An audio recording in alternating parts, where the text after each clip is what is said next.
is Miss Lizzie. I don't ever smoke the dizzy, but we can always share some ditzies. It's just a cup in time.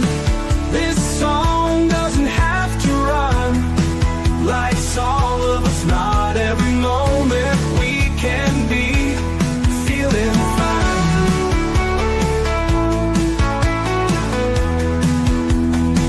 I wanna share a moment, just a second if you will, maybe even a cup of thrill.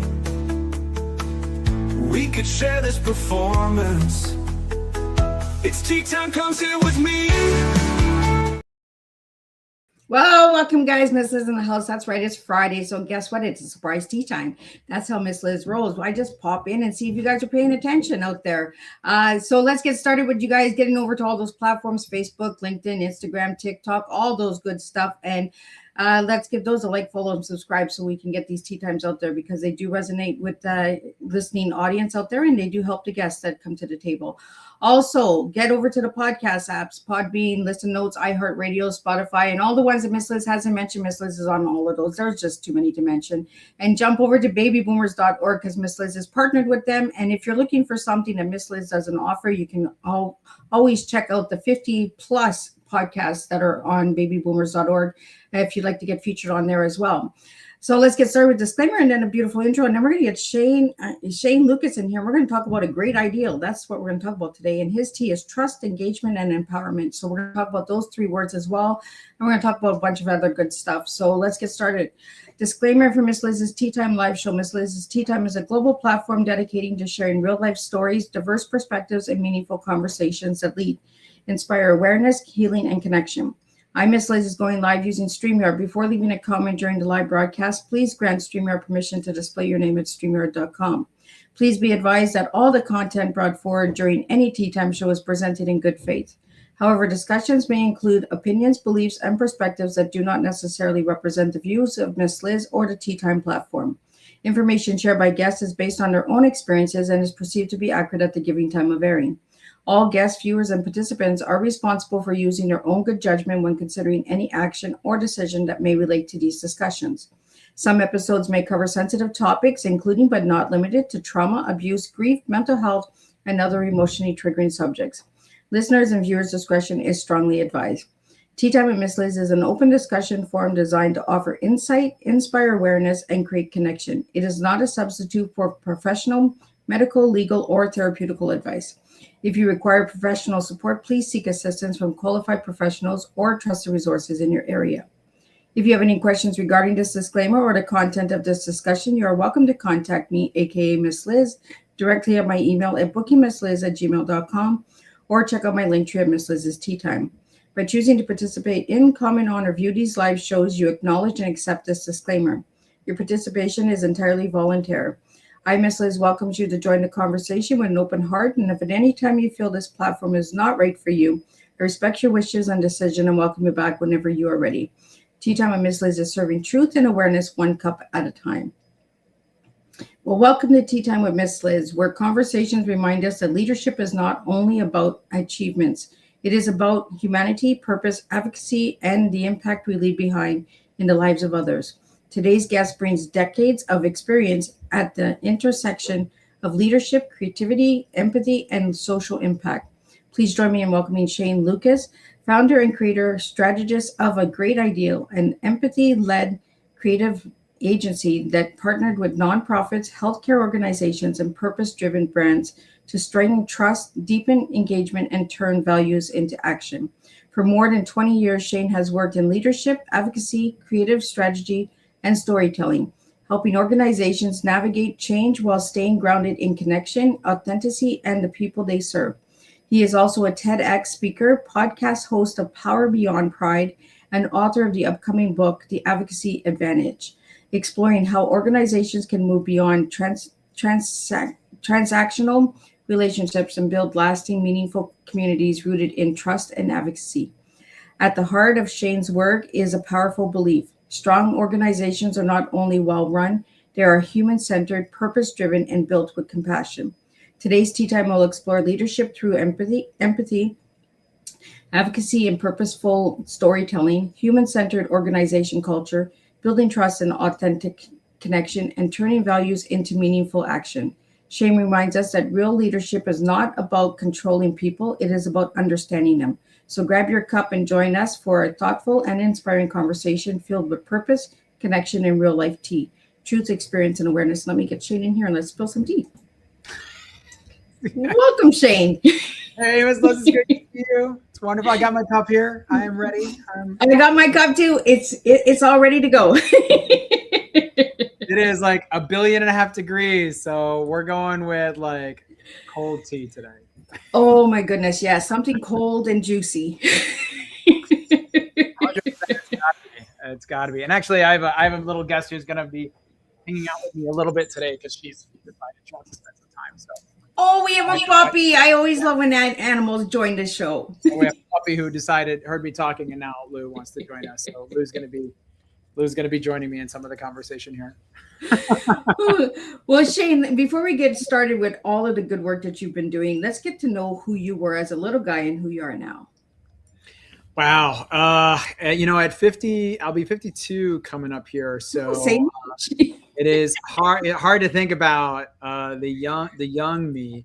It's easiest to frame. I think my journey is very much about oppositional defiance. I feel like if they had told someone or there had been a discussion about oppositional defiance disorder as a young person, that would be me. And so I know early on, I actually love, strangely, I think oppositional defiance disorder, which, for many people, you can kind of frame as like asking questions and sort of questioning authority and all of that. I'm here for it. I think like any other sort of skill set, it helps to have some ways to manage that. So I'm also ADHD and I love it. I realize that not everyone feels comfortable in having that experience, but I was always high energy. I was always interested in exploring things. And, to me, that part of ODD that is asking questions was always the thing. I was always asking the questions, always trying to do stuff. And I think it was like many young people get treated when that stuff shows up, a problem. I was definitely the person who was sent to the principal's office all the time, not for starting fights or anything else like that, but just because I was like, but like, why? Like, what is this thing we're doing? Or you were that white kid. But I mean, that curiosity is something that's really powerful. And so when I worked with high-risk youth and my partner and I were respite foster parents, so we at times are working with high-risk youth in that context, there's something beautiful about the curiosity that we have as young people. And I think it was a very sort of traumatic childhood, but I think one of the things that sort of came out of all of that was an embrace, sort of a recognition that I was never going to be like everybody. I think I struggled trying to be like everybody else, and it just wasn't ever going to work for me. I was like, but why? So I would just come back to that question over and over again. I'm like, yeah, I know we're like supposed to do this thing, but like, why? And I think the part that I have really learned to lean into as an activist and in the work that we do that grows out of that is just that curiosity is a beautiful thing. We want to stoke curiosity. We want to be interested. We want to hear something. And, again, we want to accept stories as people share them, and that's great. But when we look at systemic stories, when we look at ways and systems that are making decisions for us, oftentimes not alongside us or with us, I think asking questions is a great thing. I think it's something we should be doing, and maybe the answers aren't always the best, but at least we're going in with more transparency about what that means and what we're agreeing to or what we need to navigate in that, rather than just simply accepting it is the way it is. Because I think that passivity is actually, one of the things that causes us the most harm over time. And I think it benefits most people who hold the most amount of power.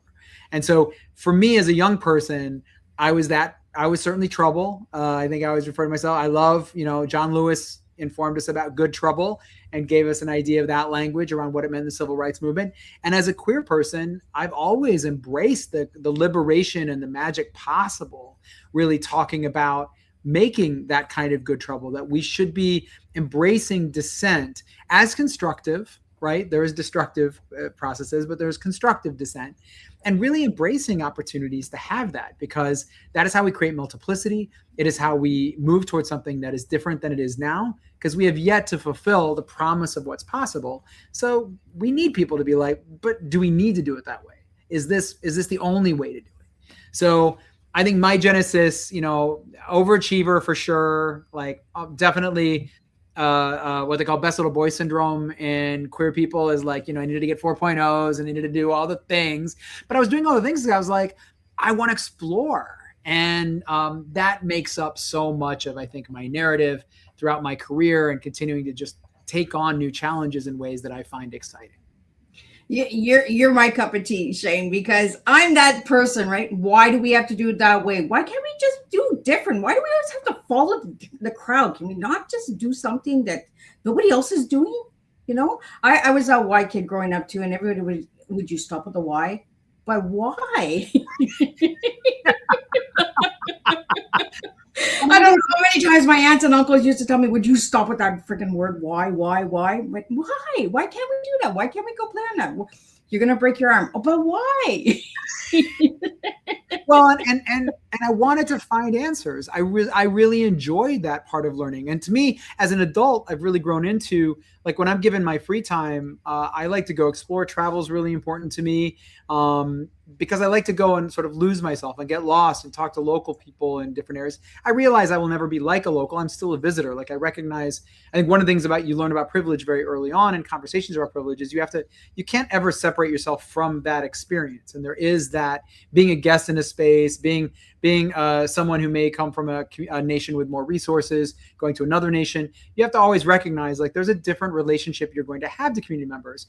But if you give yourself space to listen, if you start to really, again, try to put yourself in positions and spaces where you are as grounded as you can be within those spaces, you just get to learn things and you get to hear different experiences, you get to explore. And so to me, that has been a guiding light through most of my existence. I would say, again, much to the frustration of people, because I'm like, but why? Like, I did this, but why? Like, why don't I do that? Well, and that's what I get from Teatime, right? Because I learned from all the different types of teas out there, and everybody's like, oh, well, what beverage do you like? I don't like beverages. I like people. I like people's tea. Like, I just like what they serve, what they bring to the table. Like, I don't have to like a beverage. I do have a beverage, guys, but but Miss Liz does different beverage. You don't ever know what's in my cup, guys. But I do have a cup, and I do serve everybody that comes to the table. Shane, we have some comments and questions here for you, so I'd like to get those out to you before we lose track about what's in the cup here. We have a comment here from Gerald, I hope I'm saying it right. Excited to learn from your experience helping organizations build trust and connection. We have one from Yomolo. Shane, after 20 years of experience, what inspired you to focus so deeply on advocacy and empathy? Oh, that's a great question. Thank you for sharing that. That's it really comes down to, so I was raised in the Midwest. So I was raised in rural Illinois, and I come from a family that I would consider, and it would be considered very unstable. A lot of different traumas. My mother passed away at 11, when I was 11, from cancer, but that was prior to divorces. In the household, there were alcoholism, there was violence, lots of things that I don't want to trigger anybody that were part of those experiences. What actually really sort of curbed me to the path of advocacy was an amazing individual. Her name was Patty Alzader. And she worked with Planned Parenthood. So at 14, I had started to volunteer with Planned Parenthood for a period of time. They were looking for some young people. Now, I had not been, I would say, active prior to that, but I lived in rural Illinois.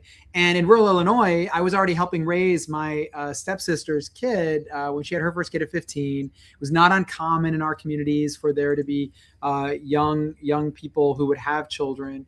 And I learned early on, again, coming back to the why, I kept coming back to, but why? Not that there's again, I'm a firm believer of bodily autonomy. And so all that is to come back to the conversation, what the Planned Parenthood experience did was open for me the door to bodily autonomy conversations, because I didn't understand at that time, and I got to learn over a long period of time, how people come to make choices.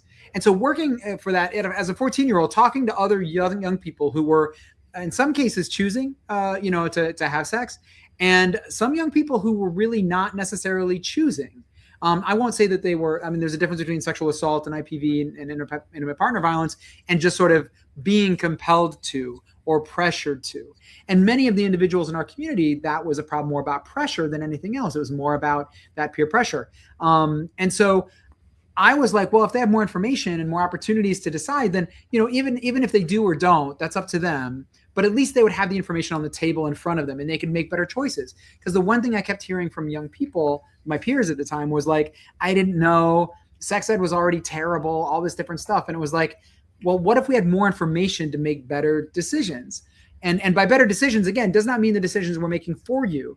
It means that you feel more informed in the decisions you are making about your body, about who you are and who you want to be. And to me, that was a beautiful sentiment. And Patty was very much built into that model, which we would eventually call a harm reduction model. And for those who may or may not be familiar with harm reduction is saying, look, I'm not here to judge your behavior. You do what you need to do. My job, my goal is to make sure that when you're making those choices, you have the most information possible and that you are in the best position possible to be making those choices. In other words, if you're hungry, if you are low resourced and you feel the need to make decisions that are going to put you in harm's way, one thing that we can do as a community is make sure that you are in a better space on shelter, on food, on security, on safety. And then if you still decide to make these choices, then make these choices. And hopefully we're doing things like needle exchange, for example, is a harm reduction model, in that if you are going to choose to be a substance user, then if all of these other things are in place and you choose to be a substance user, then we just want to make sure that whatever substances you're using, you are doing the least amount of harm. And by that meaning, in terms of having clean needles or making sure that you have other safety mechanisms in case of overdose, for example, naloxone, and the amazing opportunity that provides for reducing overdoses. But harm reduction says, look, we're not here to judge you as a person making a consenting decision about your own body. But we also recognize society does not necessarily give you all the tools that are available to make those decisions. And oftentimes you are not always in positions where you may feel comfortable making the decision that you want to make. And so again, when we talk about things like Planned Parenthood and other areas around that kind of health, it's really creating more educational opportunities for people to know more, for young people to know more about their bodies, knowing about when is the right time for them if they want to consent and how they want to consent, all of those things being in play. So at 14, which is very young, before again I'd even had any sort of activity in that context, I knew what it meant for people who just felt like they could not make decisions based on their own, on what they wanted. And so it was very influential to me about an empathy that, like, again, as a cis male, men are not often encouraged to think about that conversation. And that was, again, very eye-opening in that way, to be like, well, we are an incredible part of that conversation because we oftentimes are the people committing violence. We are the people who are causing that pressure. We are the people who are doing all of that. And so how are we not being more attentive, more engaged, more empathetic in that process? So that, again, people should be able to fulfill and thrive in their own bodies on their terms in those decisions. And that really started me on that trajectory of actually not even 20 years. It's actually almost 30 years now, because at 52, I started at 14. So we're talking about more like 35 years plus of really spending time in harm reduction work. And that has really guided me through all the parts of my journey, from reproductive justice to HIV prevention and queer liberation, as well as other parts of harm reduction work that really extend out to, again, all the freedoms that people should be able to enjoy of their own body and their own consent. Well, we have some more questions coming in, and then I have some questions for you as well, Shane, that I want to get out to you. Hello from the live chat. Can't wait to hear how empathy can create stronger organizations. How can empathy create stronger organizations, Shane? I'll be a little more short-winded in this answer because that was fun to talk about. We're having fun. We got an hour. Empathy is so we specialize in community-led solutions, and we focus on the community-led because it is so important that the decisions that are being made in communities for community work and organizational work actually stem from and alongside and with and in partnership with individuals who are accessing those services. Like, it is utterly, it is a historical model that everything is done for. And really, that it's hard to think of that as an empathetic model, because in some ways it's more of a pity model, right? It is that these people have a different experience than me, and I feel like they deserve this thing that I have, and I feel bad about it. But the problem with that is it oftentimes doesn't lead to systemic change. It oftentimes is really limiting in the sense of you're really focused solely on continuing to go back, and for the communities that are receiving those services, for the communities oftentimes at the subject matter there, they're having to perform that trauma over and over and over again in order to get this audience that is essentially has more resources or has more power to feel bad enough for them. And an empathy process is very different because what it does, it focuses on building advocates. What you want is your advocates to not think of themselves as donors, also not to think of themselves as people who receive services. What you want is a group of advocates who realize that this mission, this work in this community is there because we all benefit from this system. We all want to see these things change. We all want to see this transformation happen. And so we're willing to be there. So if I'm accessing services, I might someday be a donor, or I might be a board member, or I might be a staff member. And so it really takes out this idea that what you're doing is for, but you're doing it alongside. And the same for people who are donors, the same people who are, volunteers. They may find themselves in a position because life is complicated, and they may find themselves in a position where they need these same services. And so what we want to do is create a space that is much more flat when it comes to those power dynamics, and where empathy is really powering that work, that vision of that, what you want to create that's transformative. And so empathy works for organizations on a practical level because it actually expands and broadens a pool to have a shared vision of what's possible. And they get to bring and invest in that organization's work, in that transformative work, so that when that organization is running into challenges, whether that be policy challenges or friction from that, or just resourcing or other challenges, that you have more people in the room, more people interested to see that work succeed, right? So in the end, they end up being longer standing because they're able to build on more community effort. And oftentimes they can grow and have more financial stability within that too, because they're not just looking at, again, a transactional model of just write me a check for $2,000 and I'll forget that these people exist. I mean, they'll accept the $2,000. Everybody needs resources. That's a reality. Absolutely. But, I feel like in today's society, we need people over profit first to build that relationship, right? And then the profit will come. I say this all the time. Get to know and build a relationship with someone and then dig into their pockets. Because if you're just saying, give me, people are going to be turned off. We're lacking empathy in a lot of things. And I'm glad that you're talking about this. We have a question here for you, Shane. It is, do you think trust is the most important foundation of leadership? Oh, that's a great question. John Yuhasai, thank you for sharing that. That is a great question. Is it the most important foundation of leadership? I would say trust and credibility are critical because they allow you the opportunity to build and have people invest in a way that feels genuine and authentic, right? Like when we don't trust where these sources are coming from, then we do think of it more transactionally.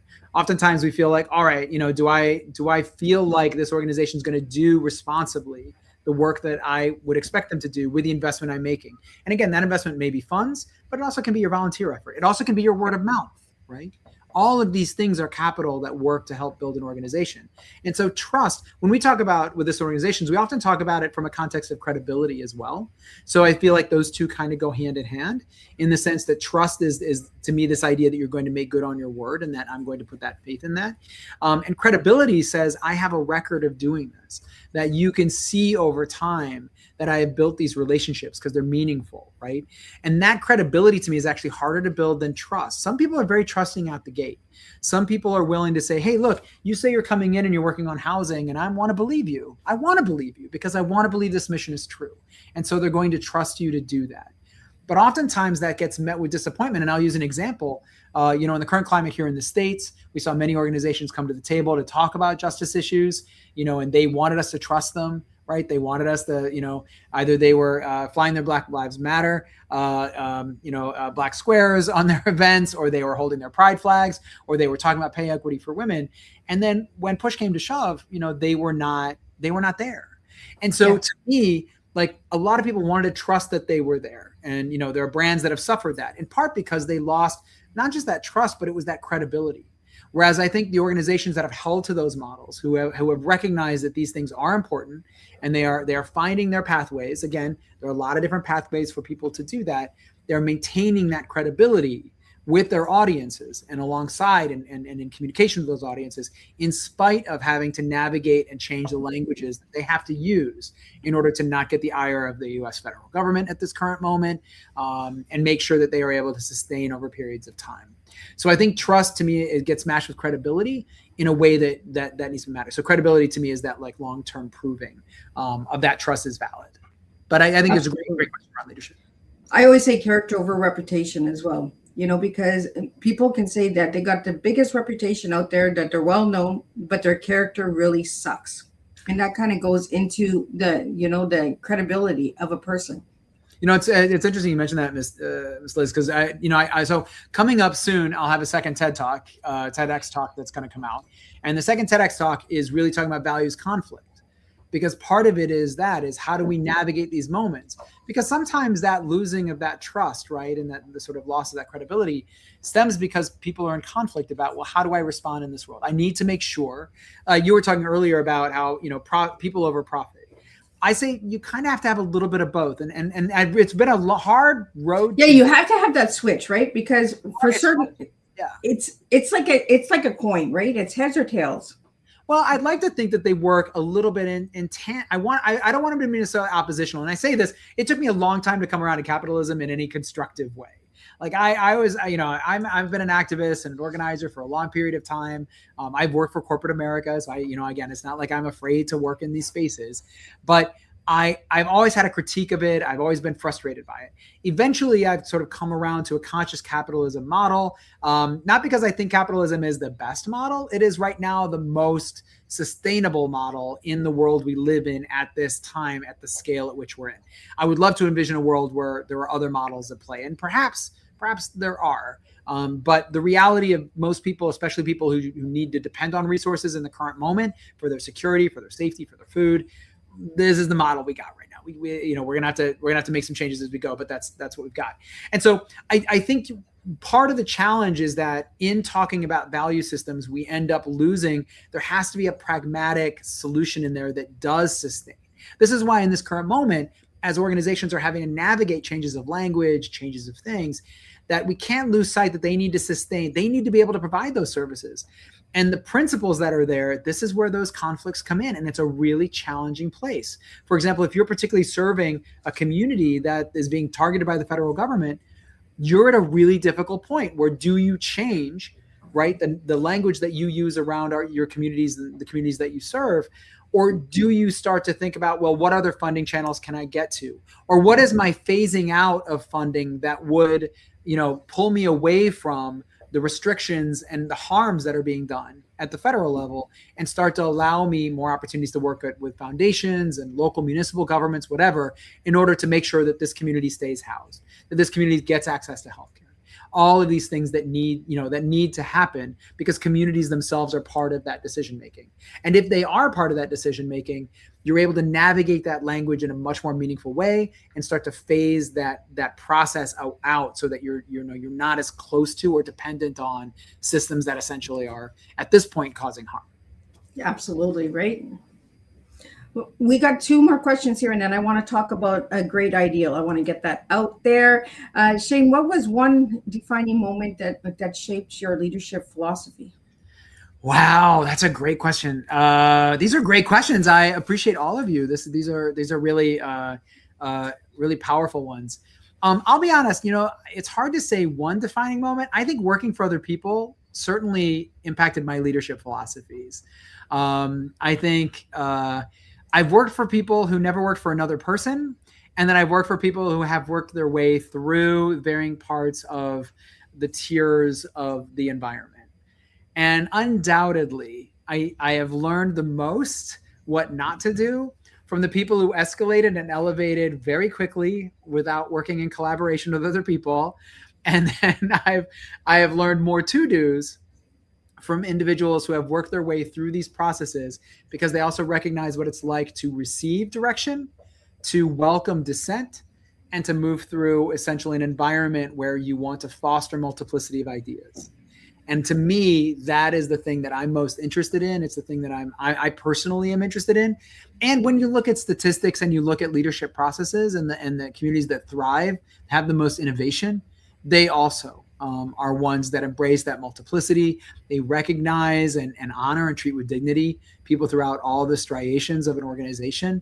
And so I would say the thing that taught me the most were the two individuals that I worked for who essentially had a great idea, not a great idea in my company, but had an innovative moment, moved very quickly up the rank, and then just could not process what it meant to handle dissent and continuing to foster innovation among team. They were too busy being right. And eventually it sunk those companies. One was monster.com. I worked for them for a time.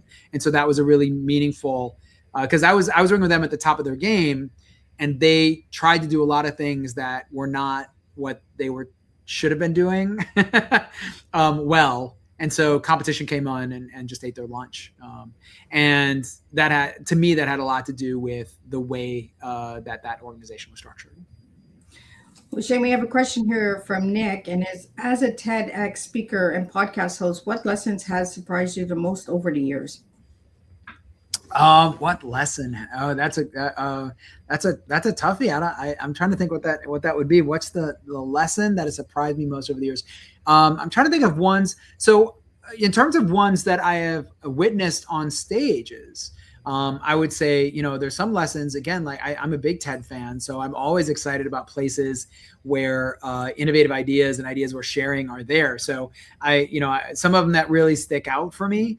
I think there was a beautiful one around hospice care that was just really a beautiful way for people to think about their end of life and what that means. And so I think witnessing that from the sidelines of a stage was really beautiful. I witnessed that one when that speaker spoke in Greensboro, and really talking about what it meant, and also the racial justice issues that really hinder communities from having constructive conversations about what end of life care means, and really beginning to think about legacies and long-term processes. So that was, again, I thought was really insightful, and a great way to think about how we even approach existing resources and making sure that we're using a lens of equity within those conversations all the way through people's lives.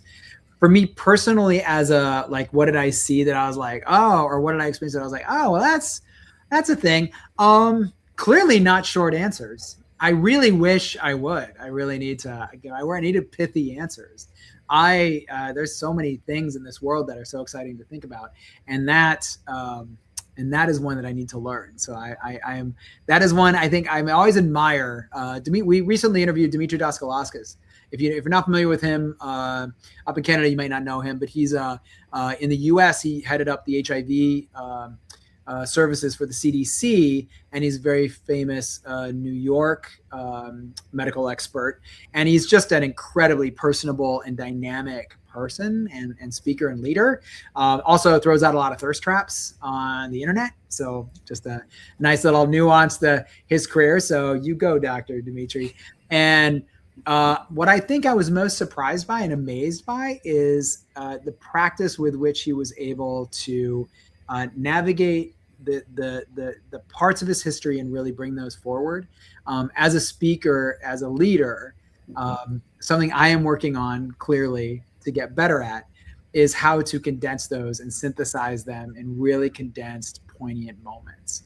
So that from a skills standpoint, from a content standpoint, I think it really reframed my sense around justice through the entirety of life in a way that I had not thought of before. I think that was really compelling for me.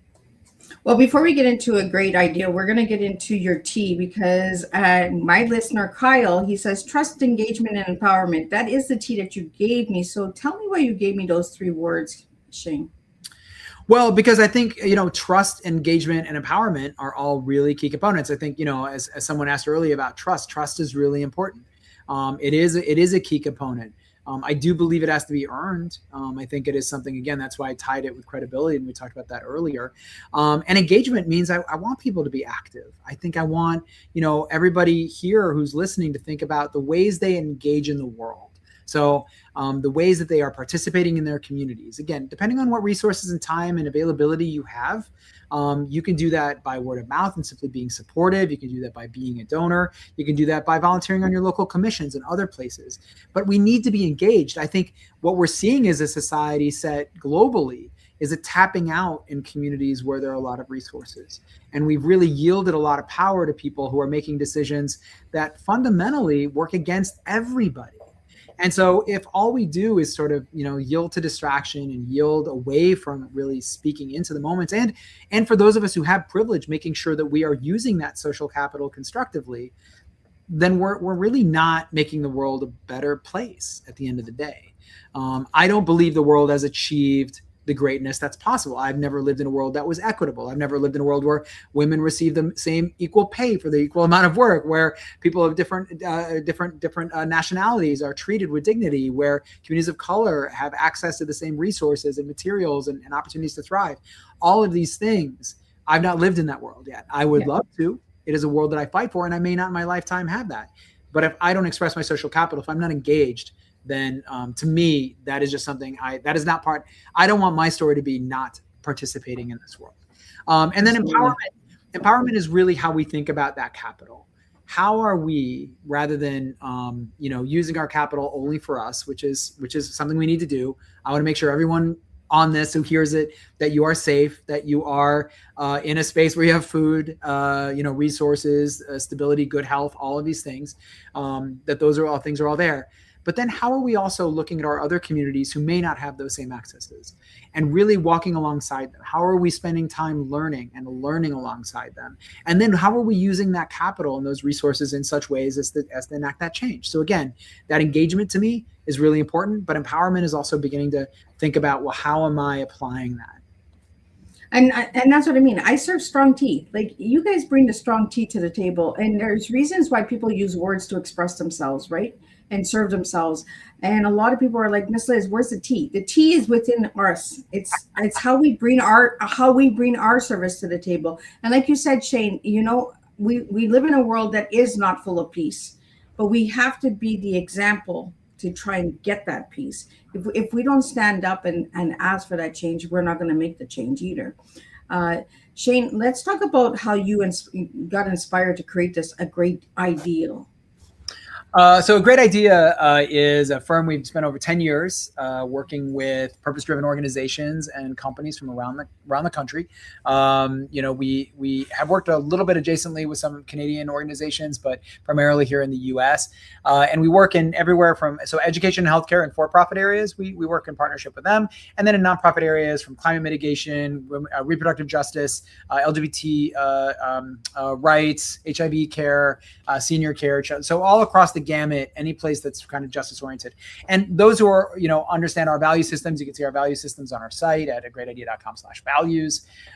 If they align in those ways, they are a great partner for us, and we want to see that work succeed, because they also have a version of the world that we would like to help fulfill. And we do that through strategy. We do that through essentially design and content development. And so we do that through whether it's websites or, brand marks, printed pieces, events, all the things, all the sort of operations that need to make sure the messages get out there to advocates and invite people into the mix. We do all of that. And then we have things like deployment, where we have ongoing strategies like an email, social media, other places where we have an ongoing communication process, and make sure that, again, our advocates are connected to and engaged in that work. And so that's what a great idea does. Its genesis really comes from, like many people, panic. So as you go out on your own. So I've been obviously doing this work for a very long time. I was an organizer for many, many years. My area of harm reduction specialty is actually in sex work decriminalization. Although that intersects in places like racial justice, trans rights, HIV prevention, other areas like that around healthcare. And so I've been in those spaces for a very, very long time, 20 plus years running the only program for men in the nation. And then, like I said, working in areas like HIV and queer liberation for many, many years prior to that. And so I found myself in a position where I was like, well, what do I do? What do I do next? And it was really exciting because it was an opportunity to connect to more organizations and be able to do full time what I'd already been doing on the side when I was working for organizations like I mentioned Monster, and there are many other companies that I worked with over the years. And I was able to bring, able to bring skills to that work. You know, some of that work I really loved. Some of that work was like a paycheck, so I could go do other things. And now I get to just do really great stuff all the time. You know, I get to policy days, for example. We just recently had a policy day for Planned Parenthood in New York. That was a really great day. We had an HIV policy day here in North Carolina. So those kind of live events are always great because you bring people together. And sometimes we're doing galas. We just did a video for an organization in New York that'll be in the subway systems. We're about to finish up a report on AI and really looking at the damage that AI centers are doing to communities of color in the South. Those are all really, like, every day I get to work with organizations to create, whether printed or digital, something really powerful that connects to other people. So Shane, what's the difference between branding and content? So branding, good question. That's a great question. So branding is really the identity itself. Right. So it's saying, hey, look, I'm an organization that may provide housing. And so I need a name. I need a name that's going to be memorable. So that's an obvious thing, right? The name and the logo and the mark. But it's also the story behind the name, right? It's making sure, like, that organization's genesis, that organization's value systems, those are all part of that brand system that make up essentially how you think about that organization and the way that organization plays a role in your life and the life of those you care about and your neighbors and the people around you. That's the brand piece. That's the brand identity piece. Content is the way in which we deliver that message and reinforce that message. And I like to think also create two-way systems so that we can also hear back on that message. Again, working alongside communities, community-led work means making sure you're creating two-way systems so that your community can respond back to you, can help course correct. That is one of the most beautiful things that I've seen in organizations that are doing well, is that they open the door. Someone from the community says, hey, this language may not speak to me in this way, or I feel like I'm really disconnected from this in this way. And then that organization listens, right? And is able to spend some time really thinking about, well, okay, let's make sure we're paying attention to and walking alongside our communities in meaningful ways. And we're doing that every day. And that means that your advocates really do care what happens to you. They are there. They are going to spend that time with you. And that authenticity, that meaningful engagement, that is what is so powerful about content. Content is just the really strategic structuring to make sure you're doing that work and that you're creating those loops to get that content feedback that you need. So when you're looking at an influencer and they're putting their content out, what are you thinking, Shane, when you're looking at their pages and that in today's world? If it's an influencer who's got a particular motivation, like, you get, there's some influencers who are great talking about, for example, humanism. They may talk about a pivoting from a faith participation to a humanist. They've got a particular direction that they want to go. And if they're doing their influencing work right, their audience is connected to them. I think that's what's great about it. I think when we look at influencers that we want to partner with or that we want to connect with, I think you're looking for that narrative overlap in that content. How are they reflecting the communities that you are looking to be engaged with in a meaningful way? And can you do that connection in a way that feels authentic? It's interesting because watching influencer culture and the influencer economy build up, what that looks like in that one's job to just be an influencer is to just be out there and say things. That's interesting. I'd like to think that there's even more to it, that maybe we're witnessing and walking alongside them, and that influence that they're having is helping us be better people. So that would be good. But capitalism. So that isn't necessarily how it goes. Like, it's to encourage purchasing or things that they may not even want or like, but simply get paid placement for. So there's a reason to be cautious about any economy like that. It doesn't mean it can't be used for good. It can't mean it can't be used for playful distraction. If you want to just learn how to play a video game, you can watch an influencer who will show you how to play that video game. That's great. I think where it gets a little sort of uncertain for me is just around the idea of whether they are trying to provoke a response that isn't natural, that isn't connected to people's experiences for a motive that actually may do harm over time. So it is an industry that has, it's got its mixed emotions, right? Because it's pros and cons of everything in life, right? Yeah. And the influencers out there are many great influencers out there, but there are some that are, it's almost like they're targeting for a negative reaction, Oh yeah. Yeah. Did you see the documentary on it was the one on, it was HBO or Netflix or one of them, around the manosphere, right? Yes. The elevation of that. So I think these are new spaces, and I think I want to give us all grace, because we are learning to navigate these new spaces and new economies. Same with AI. I just had a conversation about AI for Power Beyond Pride. We're going to have somebody on who's just phenomenal, who sits on the board of Change Agent AI, talking about AI's role, because I have a lot of cautions around it. Obviously, like everyone else, I have to use it because it's in our programs now. We're kind of compelled to, but I think there's real reasons for us to have cultural conversations about what, not only the information that we're going to get, but whose motivations behind that information we're going to get, and then what our reliance is on the problem-solving skills in order to secure information and validate multiple sources is, and what that means. Like all of these things, and there's a couple things that I think are also pretty relevant there too.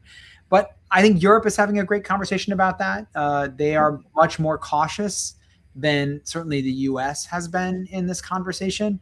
And I'm watching them to sort of gauge even my own response. We, for example, have an AI policy, and we put that out. Not many agencies have one. We put one out because we can't not, unfortunately, the applications we use to design things, to write things, whether it's, Word or Google Doc, whatever, we're in it because we don't have a choice. Like if we put a question, we're getting AI.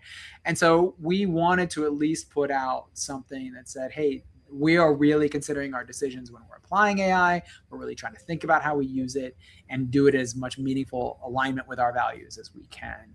But that to me is, again, an example of the way that influencer culture is still something that's new in the way that it is formed today.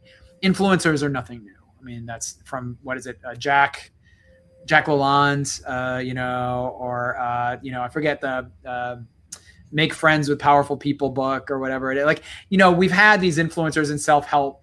Oprah, love Oprah, obviously the model of an influencer in many ways. But now we have people who are accelerating to an influencer status and may or may not have a motivation or maybe practice with the responsibility that holds. Well, you mentioned something, Shane, problem solving, with the AI. The AI is meant to make errors just like humans, because they want you to see if you're going to do the problem solving. They still want us to stay in touch. And a lot of people are losing the detachment with the AI because they're just like, no, AI can do all the work for me and it'll get done. But they're making errors on purpose to see if you're paying attention. It's to keep us keeping attention to it. Like even when you're making graphics or posters or that, and I use AI for some of my stuff as well. And I look at it and I say, no, we're not doing that. We're not altering that part of the image. We're altering this part of the image, or we're altering that part of the message. Dig deeper. You have to have that conversation back and forth. It's like a conversation like we're having right now between you and me, Shane. I always tell people, think deeper, look deeper. AI is there to make us work. That's interesting. I have not heard. That's an insight that I've not, or a perspective I've not really heard about AI's intentionality, because that's interesting about an intentionality to make mistakes. What I'll say is, AI is based on an algorithm of logics, right? Yep. And a lot of the critique, or some of the critique that lives in AI, is to recognize that we live in a white supremacist world. We live in a world that is deeply misogynist. We live in a world that is deeply racist. It is going to replicate all of that, no matter its intentions, no matter who's there typing in, even for community members of color, or again, queer community members. It's still going to replicate what we know and all that we know, not what we want to build, not the version of the future that we want to have, but that version of the world. Now it's interesting about the mistakes, because I find it interesting because for you, the rationale is they want to encourage you to challenge them, or is there? So can you parse that out a little bit more for me? Because I would love to understand a little bit better. I think it's to keep us engaged, right? That they want to see if we're actually working with them. Because if we just accept what they're sending to us and saying, this is the way it's going to be, then it shuts down that communication, right? And the AI is looking for communication. It's looking for prompts. Like that's what AI is all about, is putting prompts in, right? But if we just say, okay, this is fine. Yeah, that looks good. They got no prompt. They got nothing to work with. It's just like human beings. We have nothing to work with. If you come to the table and say, no, that's all fine. That's good. Okay, so there's no improvement here. There's nothing to work with. So what is it? Is its goal, do you think, to try to get more human in its nuances? I think it's to pick our brains, right? We're picking their brains, so why not pick our brains? Like it's a back and forth kind of thing. It's kind of like a relationship. There's relationships with everything, right? Even the robot wants a relationship. There was a movie back in the 80s, early 80s, where this guy rented a robot or something, this doll, and she was a robot. I can't remember the name of it. I'm trying to remember it. If any of my listeners know the name of it. And he rented this female robot as a date, as a partner. And they got to know each other because they had that communication back and forth. Interesting. No, we'll have to pick that up. I have to think about that and whether it is. I mean, I'm then going to problematize it and go all Philip K. Dick on you and go. You're coming at me. Like, what is the motivation to be better for us or to be better for the control of us? There's a bit of both. So I will, and I know that's a conversation probably we could pick up another time, but I think that's because I did see somebody had a question before we wrap up. I know we're getting close to time, right? Yeah, we're getting close to the time, and I go down these rabbit holes, guys. But I want people and my listeners to understand that AI is not there to scare us. It's there to welcome us. It's there to engage with us. It's just like the new cereal that comes out or the new pop that comes out. It's something that wants us to try it, not to be afraid of it. There's so much fear with AI that I don't understand why the fear is there. And I don't know if it's because we're stuck in our old ways or stuck in the comfort zone that we don't want to see new. So what I'll say to that, and I think I mean my fear. So I'll share my fear, which is maybe you've heard this, maybe you haven't.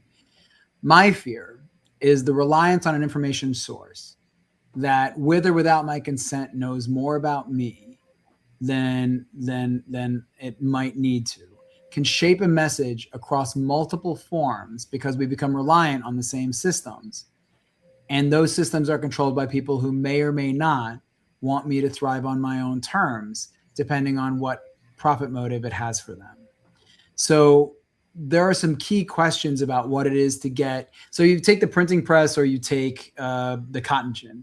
You buy a cotton gin in one place, you use a cotton gin multiple places. Again, important instruments, important devices that were, technologies that were invented and changed the course of the American, how US of me to say that. I'm a Canadian. For you. Well, but also just like America's the center of everything. So we're not. I'm not pretending that it changes the course of humanity on both counts, right? However, right, if I use a cotton gin in one state, I use it in another province, it's the same.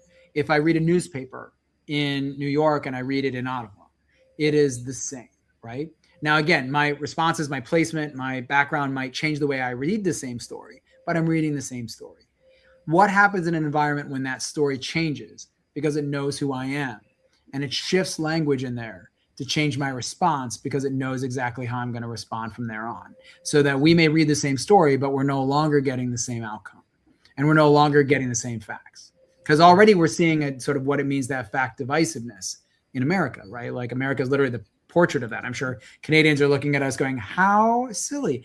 But if you talk to people who have those divisions, you start to understand that their version of the truth, their version of the facts are very different. So what happens when that factual base is fundamentally controlled by people who want a particular outcome? But that's kind of like a relationship, Shane. It is, but on a much larger Orwellian kind of scale.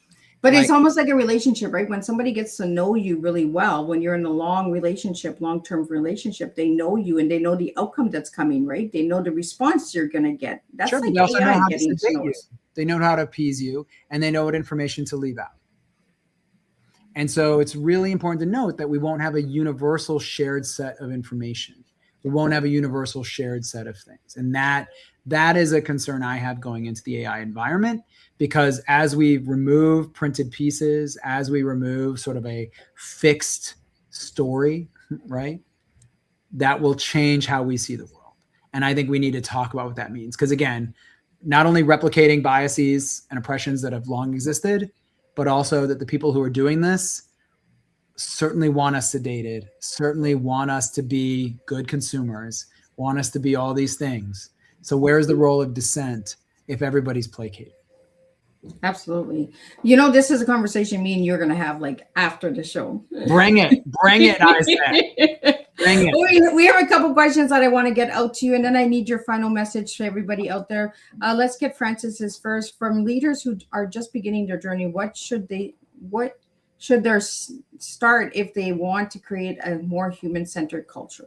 Oh, I love that, actually. You know, we put on our site, you can go to greatidea.com/insights. There's a brand advocacy roadmap that is worth looking. Not a roadmap, sorry. There's a map in there. And what it does is it actually talks about the way that you do your brand story, but it starts to break out across all the communities that themselves are impacted by that brand story, all the way to, like, you know, essentially the neighbors in your community who are impacted by your organization. Again, people who may not directly access services, people who may not be staff or your board, but they may be serving at local restaurants, or they may be at the same congregation as some of your members. And really starting to think about a human-centered, meaning like, how are all these people building your brand story? How are they building that experience that you're building as an organizational culture, right? Because oftentimes we're just really focused on that direct relationship, which is important, but it's not the only one. You have internal stakeholders, you have external stakeholders, and then you have really people, you know, who you may not think of as directly invested, but the person who, you know, I don't know, sells your tea and coffee outside the thing, they're invested in your program in a different way. And they talk about your program in a particular way. And knowing those things, start to realize that you are having a human interaction all the time as your brand is building. So that's how your brand can do it. So I hope that answers your question from that side. But you can go to Insights and download that. Next one is Brandon. Shane, have you seen a specific organization transform significantly after embracing empathy-driven leadership?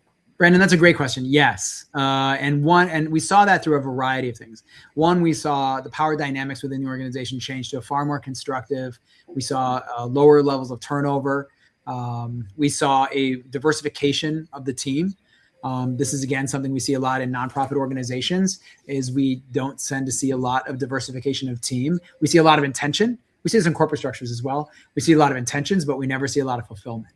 And that is because communities, whether they are coming in with disabilities, whether they are coming in from a marginalized faith, or whether they're coming in as a person of color, they are welcomed in because they represent a particular identity on the team, but never an actual recognition of what it means to be part of that community and that multiplicity. And organizations that have shifted to a much more empathy-focused structure, some overt and very transparent and difficult, hard conversations to have actually seen less turnover, more constructive results from their team members, and honestly, just a better reputation in the community as well. And one from David: what role does resilience play when building trust during challenging times? Resilience is really an interesting term. So, David, I don't have a full formed answer here, but it's interesting because, you know, resilience is something, in some ways, I think when we talk about communities who experience oppression all the time, they oftentimes are code switching and navigating resilience in really powerful and profound ways. What I think is kind of interesting to unpack a little bit is the way that people who come more from positions of power may not have a lot of practice in that level of resilience. That actually the resilience weakness tends to be there than anywhere else. And so getting people who experience and have privileges at different levels, or may hold different power at different levels, starting to recognize that, and even when they start feeling that discomfort, to me, that discomfort is where so many things get undone, because everybody feels good as long as everybody's comfortable. But the reality is, if you're having a conversation about racial justice or injustice in different ways, and you are walking out of the room, say, for example, for me as a white cis guy, if I'm having a conversation about racial justice and I'm not coming out of it like uncomfortable at some level, then we're really not tapping into some really important things. Because I live in this, I don't live in a vacuum. I live in a white supremacist culture. I affirm it on a given daily basis, unintentionally in so many different ways. And when I'm held accountable, I do my best to respond to it. But, we live in this culture. We can't absolve ourselves of it. And that goes, again, just because I'm queer doesn't mean I don't live in a space that's homophobic or transphobic. It is important to me to be among community who hold me accountable. And that accountability is uncomfortable. And learning to practice that discomfort, learning to be in a space where that accountability can be constructive and helps everybody kind of move to a better space. That's what we need. So to me, a lot of communities that come in with have experienced depression, they oftentimes come in resilient because in many ways they've experienced discomfort and practiced it all the time because they're oftentimes in spaces where their perspective, their voices just are not given the same level in the room. But it is more resilience has to be practiced for community members who hold more power. And we have one here from Brandon. Before we wrap up, what is one action every leader could take this week to strengthen human connection? I think there's a few exercises that are out there. And one of the ones that I love the most is really thinking about, what does your inner circle look like as a leader? What does your inner circle look like? How diverse is your inner circle? And taking an opportunity to go meet and talk with someone who's outside that inner circle, who works on your team, who works in different spaces, and just take some time to learn about them and spend some time with them. Part of that is building that empathy, is building that just knowledge base, but is recognizing that your inner circle, and it could be among your friend group too, same thing. Studies have shown, people's friends group are not that often diverse. So there's a number of worksheets and exercises you can do that. You can reach out to me and I can try to send you some if you want. But it's really good to know as a leader that sometimes we create these insular spaces ourselves, and to create something that does challenge ourselves and make ourselves accountable to build more human connections is to practice that empathy, is to be in spaces where you get to be wowed by people's experiences that you just didn't expect, or something that you might predict just isn't true in this case, or doesn't hold a lot of water there. Those are all things that I think help practice us be more intentional about our human interactions and our human engagement.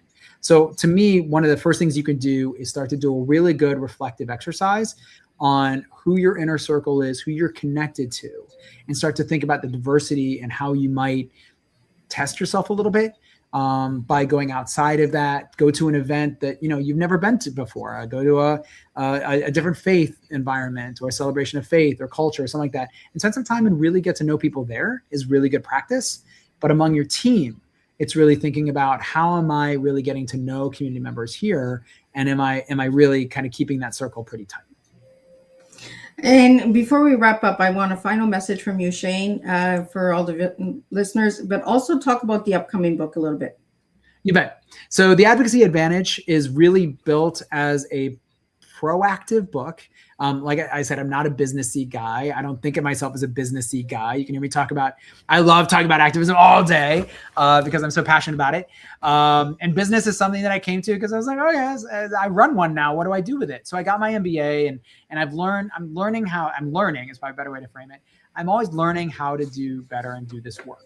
What I have learned though, is that advocacy, meaningful advocacy centric work, really does translate to better business. It translates to more stable business, and it actually makes our communities better. And so, part of the book is really just trying to say, hey, what are the ways we are building these relationships, that we are building across human lines, and making sure that we are connecting people to the value of what we're trying to do. And so the Advocacy Advantage has a lot of practical guidelines, exercises, pieces in there that you can go engage in and do. And there's a dashboard that's helpful to talk about how we measure that and look at metrics related to that advocacy work.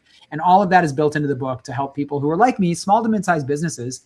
I mean, enterprise companies certainly can benefit from it, but organizations, small to mid-sized businesses, the book is really for all of us, because all of the big lofty stuff, that's nice. But when you have a team of maybe 10, 5, 2, 20, one, these things are still relevant, because even as a single owner company, it's really thinking about, or single, one person company, it's really thinking about how you build those bridges, those networks, and how you build those connections. And the larger that footprint, the larger that place that you're connected to other people, the stronger and sturdier you become as a business, and the more impact you can have, especially if you're a mission-driven business. So Shane, if you'd like to just leave a final message with everybody and spell out your website for all the audio listeners. You bet. You can go to learn more about A Great Idea at agreatidea.com. That's agreatidea.com. And you can also learn more about me at shanelukas.com. So ShaneLukas.com. You can find out more there. You can go see my first TED Talk, which is about why businesses should hire people with sex work experience. In case that might be something that's very new to you. So you can go check out that TED Talk. That's pretty, hopefully it's a fun one, and certainly feel free to leave feedback there. And then you'll see my second TED Talk coming up sometime soon. You can get that again from both shanelukas.com, and then I'm sure greatidea.com will have that there too. As far as a message I want to leave everybody with, first of all, a big amount of gratitude. It's really important to me to share, not only to the audience, but to you, Miss Liz. The opportunity to be able to be here today with you, to connect with you, for you to share your insights and what you've learned over all this time, and just your energy and your joy just means so much to me. As far as what I want to share with people out there, what next steps in order to do, honestly, it is make room for your own discomfort and make room for your own dissent. It is a time where we're being asked to fall in line on many things, and fear will force a lot of us to do that. But it is a time where actual movement may be possible, simply because the reality is the world was never great. And I think that's a really important thing we have to come back to sometimes, is that our nostalgia is a beautiful thing. And we all have wonderful nostalgic memories. But it was never a time where queer people, where women, where indigenous communities, or First Nations communities, where every community felt it was an equitable and safe space for them to thrive in their own bodies and their own terms. And it does give us an opportunity now to think about what it is we want to build. And that's only possible when we think about dissent and how we want to build moving forward. So I think it's a good chance for us to do that reflection. And then, stand up where you can. We actually have, you can get on our site, you can actually get a list of different ways to dissent, be them interpersonal or personal, all the way from like reflective, all the way to public, depending on your level of comfort. So you can download those, that guide to dissent also from our site at agreatidea.com/insights. And I really encourage everyone out there to think about constructive dissent. Well, thank you so much, Shane. I really enjoyed this conversation, and I love guests like you, where we can have a good conversation back and forth and understand and pick each other's brains, because that's what it's all about. Thank you to the listeners out there. You guys are my team. This is my team. The listeners, my guests, the viewers, the supporters. Thank you guys. I really encourage you guys all to check out these tea times. Check out Miss Liz. Miss Liz's Tea Times on YouTube. Check out Miss Liz's website at www.misslizsteatime.com. I'm just going to do a quick review of what today's tea time was, and I will be back next week, and we'll do this all over again. What an inspiring and deeply meaningful conversation today. Shane, thank you for bringing your honesty, wisdom, compassion, and leadership to the tea time table. Your work reminds us that empathy is not weakness in leadership. It is one of the greatest strengths. Today's conversation explored advocacy, trust, creativity, purpose-driven leadership, and the importance of building organizations and communities that generally care about people rather than simply performance metrics.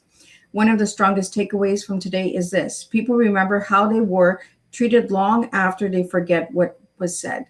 Through your work, you continue helping organizations understand the lasting connection comes from authenticity, listening, compassion, and creating environments where people feel valued and heard.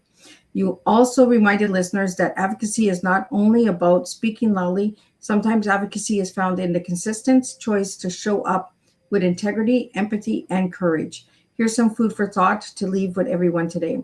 What kind of world could we create if more leaders focused less on power and more on people? Because meaningful impact begins with humanity in place, back at the center of leadership. Thank you, Shane, for reminding us that purpose-driven work can create lasting change far beyond business itself. Until next time, keep leading with empathy, keep building bridges through advocacy, and keep serving real-life tea one conversation at a time. And I'll see everybody next week, and we'll do this all over again. Thank you.